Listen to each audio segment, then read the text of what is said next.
pessoal, trazendo mais um podcast aí para vocês, com mais um assunto de grande seriedade, com uma pessoa que tem certa aptidão em relação à história. Bom, a gente vai falar sobre o genocídio, mais especificamente sobre o Holocausto. Por que será que a humanidade sempre repete suas atrocidades? Será que é possível prever o comportamento humano?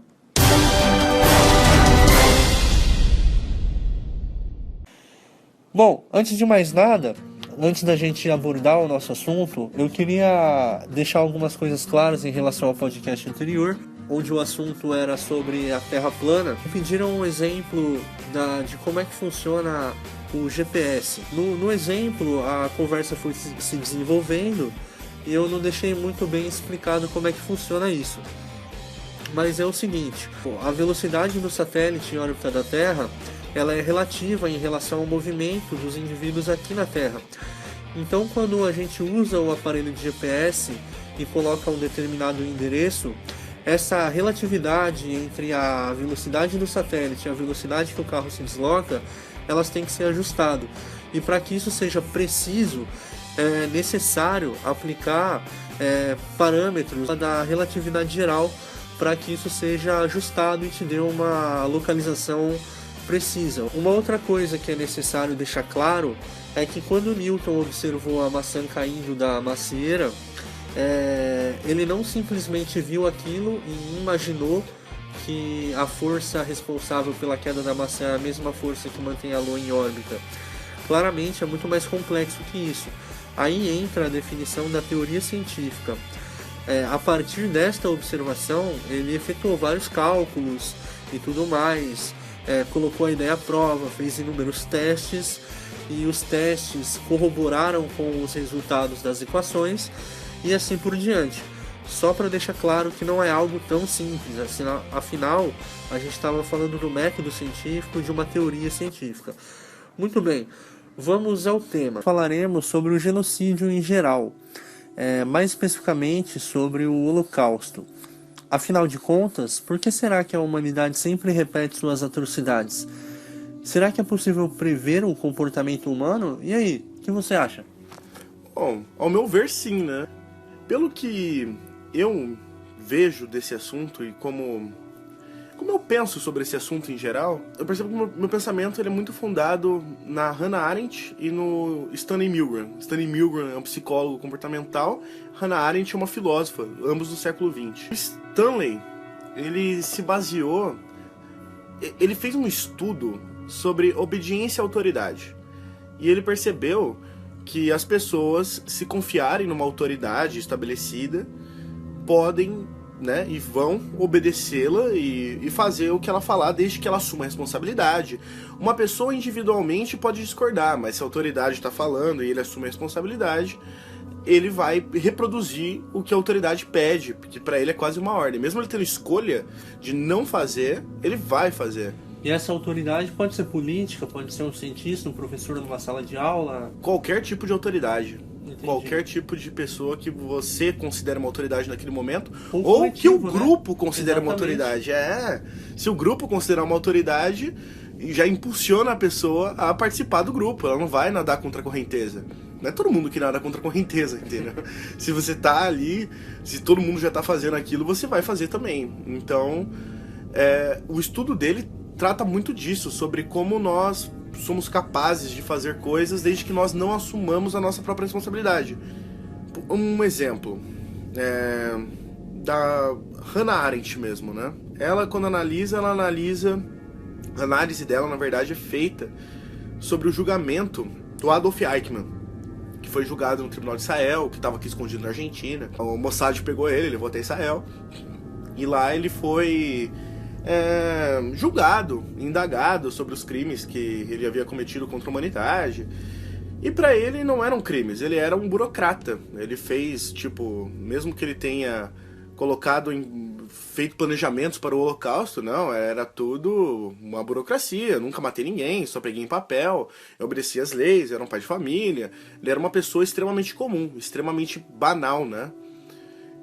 Mas ele seguia ordens. E ele sempre falava, mas eu seguia ordens. Eu não pensei nisso. Eu fiz o que mandaram fazer. Mandaram fazer, eu fiz. Combina com o Stanley. Por isso que eu junto essas duas informações. Tem um paralelo interessante, Tem né? um paralelo interessante. Exatamente. A forma como... parece que são informações complementares. Sim. E isso tem a ver também com o experimento que ele produziu ou não? Sim. Tem a ver. O experimento do Stanley foi colocar um voluntário numa sala e um falso voluntário que era um ator que fazia parte do experimento, mas o voluntário não sabia. O ator ficava numa outra sala à disposição de levar choques caso não respondessem as perguntas corretamente. E o voluntário daria esses choques no ator, sem saber que era ator, obviamente. Sem saber que era ator, o choque também não era real. No início do experimento, o voluntário levava um choque muito mais forte do que falavam pra ele que era. Então, por exemplo, ele falava assim, quantos volts tem esse choque? Daí ele levava um choque grande e falava, nossa, 20 volts? Falava, não, esse aqui tem 5 volts. Pra ele ver o quanto dói o choque. E o choque de fato era tipo de 20 volts, mas não falavam pra ele. Que era pra tentar causar uma empatia. Ver se a empatia dele pode... alterar o resultado, né? Alterar o resultado. E não alterava em 60% dos casos. As pessoas iam e davam choques até o final, mesmo aparecendo lá letal. E o ator na outra sala gritava, reclamava, dizia que podia... nossa, eu tô morrendo, né? Eu tenho problema no coração, o que é isso? E aí o voluntário muitas vezes perguntava pro cientista, que também era um ator, todos os atores ali naquela sala, o cientista tava... não era um cientista de verdade? Não era, tava tudo atrás do... Mas quem tava por trás do teste? O Stanley Milgram, ele ficava atrás, numa outra sala, observando... Mas é um método científico mesmo. É um método científico, ele tava analisando voluntário por voluntário. Interessante. E depois que ele levava um choque, ele perguntava pra figura do cientista... Eu achei que o cientista era ele, o Stanley. Não, o Stanley não ficava na sala. Que interessante. Ele ficava na outra sala e depois ele entrevistava as pessoas pra saber. Bom, o que você pensou? Como que você fez, né? O que passou pela sua cabeça? E todas as pessoas, independente de onde elas vinham, teve um caso que alterou um pouco, alguns casos, né, que alteraram um pouco o resultado, pessoas que já tinham levado choque.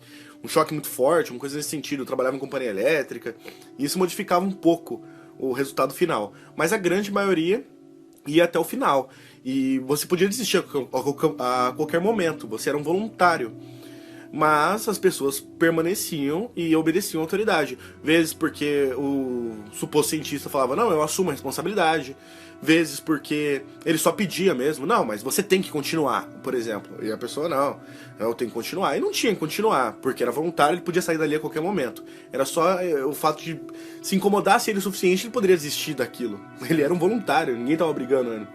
Mas ele não queria decepcionar o cientista, ele não queria atrapalhar o experimento. E ele permanecia ali para ser uma pessoa comportada, como nós tentamos ser, né? Tentamos ser pessoas socialmente aceitas, né? Não queremos fazer alguma coisa que contrarie as pessoas. As pessoas não queriam decepcionar o cientista, ou o cientista assumir a responsabilidade, e por aí em diante, né?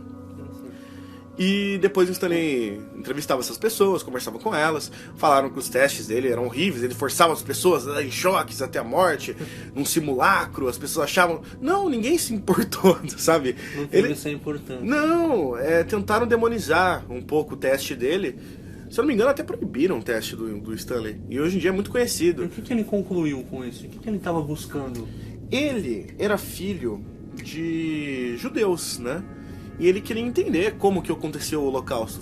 Eu não lembro se os pais dele, né, estiveram no Holocausto, mas eu acho que... Eu não lembro se estiveram, mas ele queria entender como aquilo era possível.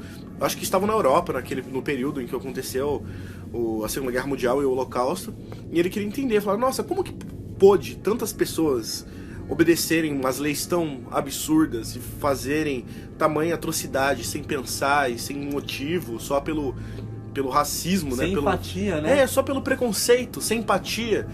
E ele viu que individualmente as pessoas tinham empatia, mas quando estavam obedecendo a autoridade ou agindo em conjunto com o grupo, eles não queriam decepcionar o grupo. Eles não queriam... se aplicava, né? Não se aplicava, eles não queriam desobedecer a autoridade. Eles tinham medo de desobedecer a autoridade. Eles tinham que seguir para poder ser aceitos, né? Uma coisa um tanto inconsciente, mas é como o ser humano age. A nossa coesão em grupo é muito benéfica em vários aspectos. Não teria como nós termos uma cidade sem uma coesão de grupo, sem a hierarquia, autoridades, leis.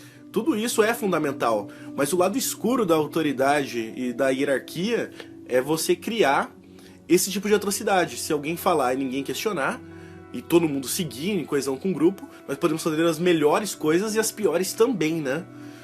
E aí entra a questão... aí não, né? Mas tipo, tem a questão da Hannah Arendt de ter analisado que a definição de bem e mal dela, a definição moral dela pra esse assunto eu acho muito boa, porque combina... Tipo, então qual seria a solução, né? A solução dela seria... A definição até de bem e mal dela seria a profundidade do assunto. Do assunto não, de qualquer assunto, de qualquer tipo de conhecimento ou pensamento. Nada que é profundo e bem explorado é mal, sabe? O mal, ele tá no banal, o mal é o comum, o mal é a normose, né? É considerar normal uma coisa que não é normal. Um exemplo, uma sociedade, meu bisavô, por exemplo. Meu bisavô, ele nasceu no século XIX. Tá morto já há muito tempo, né? Mas ele nasceu no século XIX. Nasceu em 1870, ou seja, ele viu a escravidão no Brasil. Se você perguntasse pra ele, naquele período, se era normal escravizar um ser humano, ele ia falar, é normal.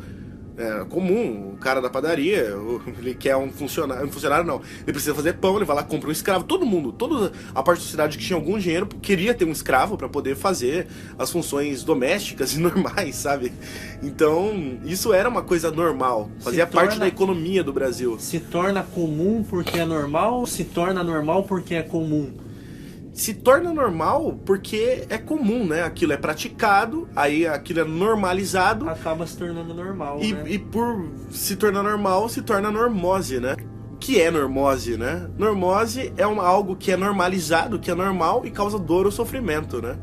Então, causava dor e sofrimento, mas era visto como normal, era visto como comum. Era comum, portanto normal, todo mundo se acostumava, ninguém julgava isso. É claro que ninguém julgava, é muito forte, né? Muita gente julgava, muitas pessoas consideravam isso um absurdo, porque era um absurdo, podiam até considerar pessoalmente um absurdo, mas todos praticavam isso de forma comum, normal. Querendo ou não, acaba, pelo menos, transparecendo ser a mesma coisa. Sim. Né? Em certas palavras. Né? O comum e o normal, nesse aspecto, seria dois lados da mesma moeda. Digamos assim. Até é o mesmo lado, até, né? O comum é o normal, né? O comum era o comum. E por que era comum? Porque não havia questionamento. Quem se questionava era o rebelde. Era, o cara quer mudar o nosso estilo de economia, o cara quer não... Não, era um absurdo, entendeu? Se você analisasse com profundidade, você veria um absurdo. Aí a definição da Hannah Arendt é a definição que eu uso pra mim de bem e mal. O mal, ele é sempre banal. O mal nunca vai ser profundo. Não tem profundidade no mal. Porque... se é profundo, você tá pensando sobre aquilo e você não vai chegar numa conclusão espontânea, instintiva. Você vai chegar em alguma conclusão mais razoável. Independente de que lado, que conclusão você tire, vai ser razoável porque é profundo, você tá analisando com profundidade. Mas se é comum, repetido, né? Superficial, é banal. E portanto... é mal. E eu acho que essa definição de moral combina muito com a situação, com o teste do Stanley mesmo, né? Faz todo sentido, né? A obediência à autoridade te leva a fazer coisas repetidas, sem questionar, sem questionando. Se falta questionamento, se torna superficial, se torna banal, se torna mal. Se você se questiona, você toma uma decisão, nem que seja individual, nadando contra a correnteza, que pode ser boa. Vão ter outras pessoas que individualmente pensam igual você. É igual aquela pergunta de professor na sala de aula, né? O professor fala assim, a pergunta, que às vezes pode ser a pergunta do grupo todo, e o grupo todo tem vergonha de falar em público. E muitas vezes né? E muitas vezes mesmo, tipo, às vezes um aluno pergunta, o professor fala, o professor explica, e era uma explicação que você queria saber, mas você não perguntou, porque você não queria decepcionar o grupo, você estava numa pressão ali naquele momento. Então a questão às vezes alguém tem que fazer essas perguntas, alguém tem que nadar contra a correnteza do banal para entender a profundidade daquilo. Se você entende a profundidade e tem uma conclusão diferente, já é bom, porque tem profundidade. Independente do resultado, não é o resultado que é importante, é o meio, É utilizar um certo método, né? É utilizar um certo método. O meio é importante. É se aprofundar antes de tomar uma decisão, antes de pensar. É sempre o importante é se aprofundar, ver a profundidade que já existe naquilo e já é bom. Fez isso, já é bom. Agora, repetir uma coisa, batida, um clichê, né, repetido várias vezes, nunca se questionou sobre isso e pratica isso, aí isso é banal, isso portanto é mal. Portanto, né? é mal. Muito interessante. Não sei se isso tem a ver, mas eu tenho a impressão que isso expressa também, por exemplo, talvez fuja um pouco do assunto, Sim. mas até mesmo a questão do baixo nível educacional. Sim. Né? Porque a maioria não é adepto ao questionamento, né? Então ele é meio submisso à autoridade e, portanto, ele fica na área do banal e não se questiona muito. Eu noto que entram né? vários problemas nisso, é verdade. Tipo, muitas vezes as pessoas confundem quem tá falando com o que tá sendo dito. Exatamente. E isso é um baita de um erro. Porque às vezes quem tá falando pode definir o que tá sendo dito. Mas a gente sempre tem que prestar atenção no que está sendo dito. Se o assunto em si tem profundidade ou não, né? O que eu falei, é como eu levo a minha vida. O que o conteúdo diz, né? Qual a veracidade do conteúdo, qual a profundidade do conteúdo. Então, a pessoa que diz, pouco importa se ela estiver certa.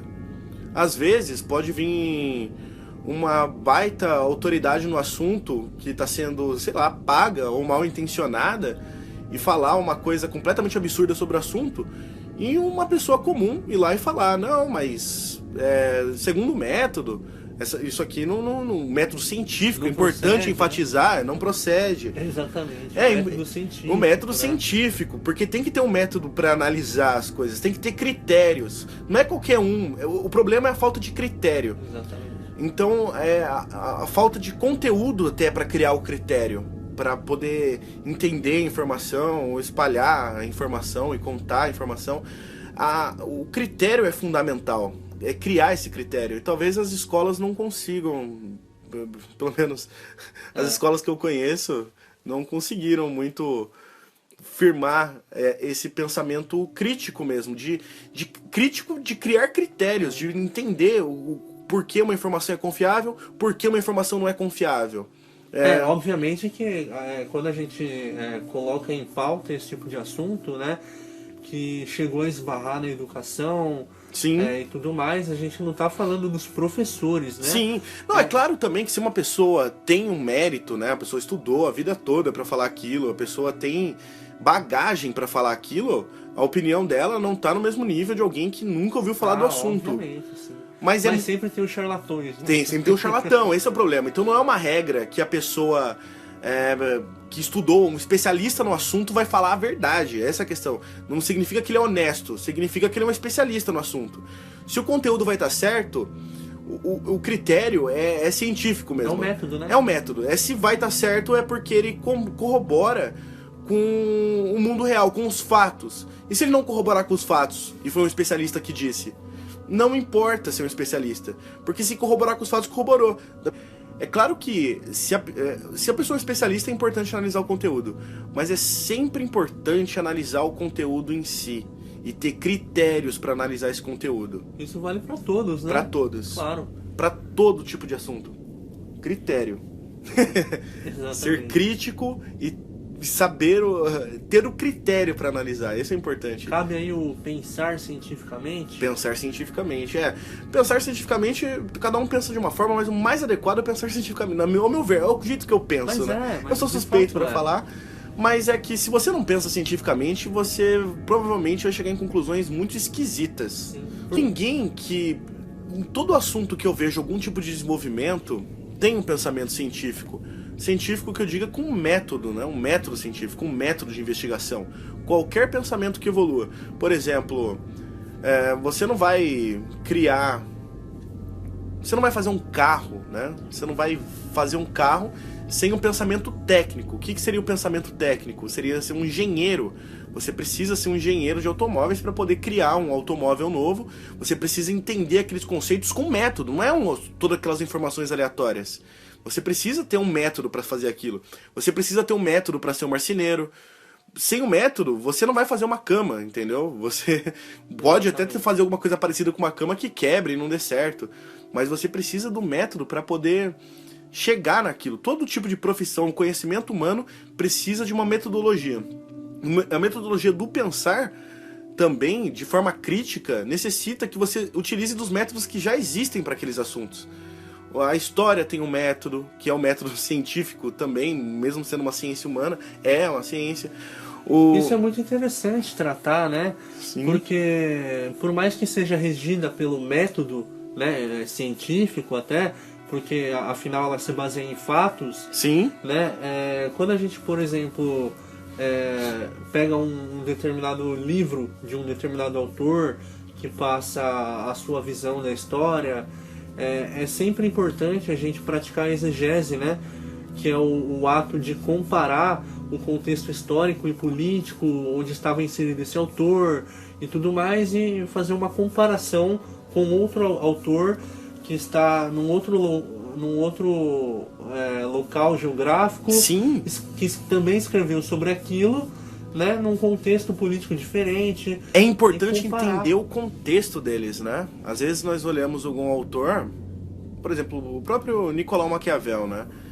Falamos, tem vários ensinamentos que, tipo, são importantes até hoje para a política, e são mesmo. Ele entendeu muitas coisas, a sacada dele foi genial para a época e até para a atualidade. Mas é importante entender o contexto do Maquiavel, entender que ele não falou isso para a sociedade atual. Ele falou isso no século XVI, né?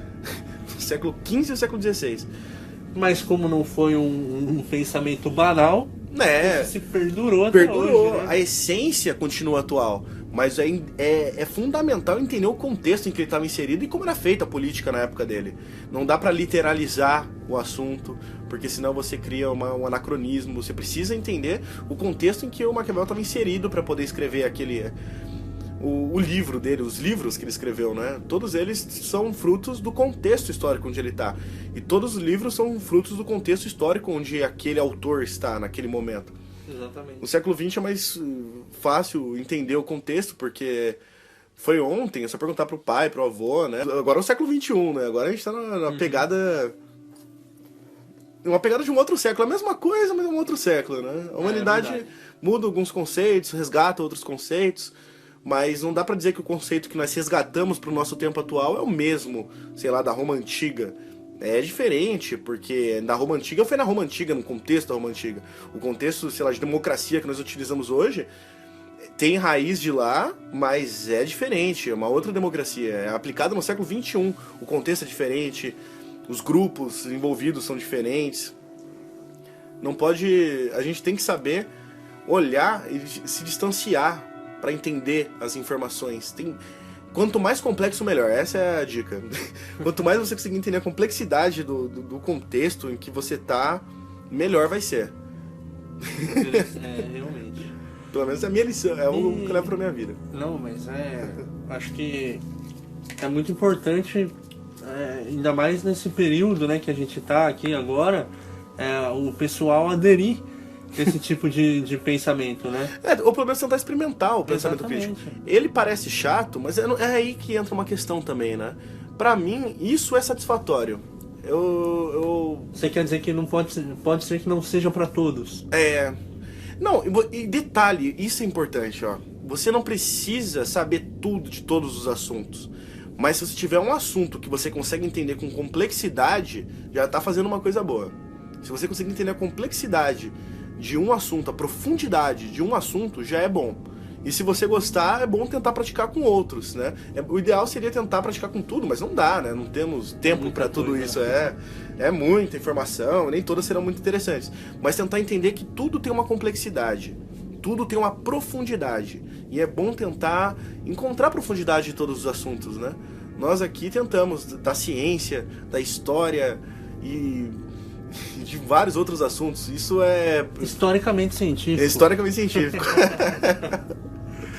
Em relação ao Holocausto, algum filme você indicaria pro pessoal aí que quer conhecer mais sobre isso? O que eu mais gosto... não sei, são tantos, mas a lista de Schindler eu Muito acho legal. fundamental. É bem artístico, mistura várias, né, formas de comunicação, documentário. Tem, obviamente, a parte de ficção, por ser um filme, mas expressa bem o sentimento, né? A empatia necessária. É uma expressão artística, né?